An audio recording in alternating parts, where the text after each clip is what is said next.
धरा पड़ा cyber ठकेर mastermind Angul police एक बड़ अंतरराज्य साइबर ठक को धरवे सक्षम होती बिजनेस एवं प्रॉफिट सेविंग रे टंका लगाइबा पई प्रलोभित करी राताराती कोटिपति हेबार स्वप्न देखाई चूना लगाउथिले ठक अनुगुल एक व्यवसायी प्राय 51 लाख टंका लुटि नेबा परे अनुगुल साइबर थाना रे से अभियोग करथिले पुलिस एक टीम गठन करथिला आउ सही टीम बालेश्वर सोर अंचल दिलीप कुमार लेंका और विजय कुमार जेना को धरथिला परे मास्टरमाइंड मोहम्मद निसार आलम को गिरफ्त करने सह अन्य 2 जन को पुलिस गिरफ्त करछि सेमानक निकटरू नगद 2,28,000 टंका सोना गहना बैंक पासबुक मोबाइल जबत करिछि अभियुक्त को कोर्ट चालाण करिछि पुलिस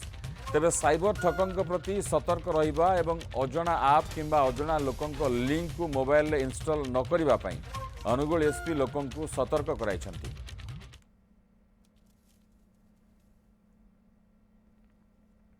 प्रथम 3 जन होउछन्ति विजय कुमार जेना दिलीप कुमार लेंका एवं चित्तरंजन मुदुली ये 3 जन सोरो बालेश्वर एरिया रो लोक अछन्ति एवं आउ गुटे कृपा सिंधु महाराणा से भद्रक रो लोक अछन्ति एवं वेस्ट बेंगल रु जने एमडी निसार आलम से मध्य अरेस्ट हेचन्ति एही 5 जन को पाखरे आमे 6टी मोबाइल फोन कैश 2,28,000 टंका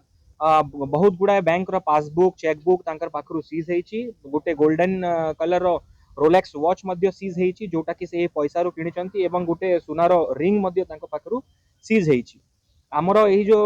इन्वेस्टिगेशन अछि कंटिन्यू हमर जारी रही।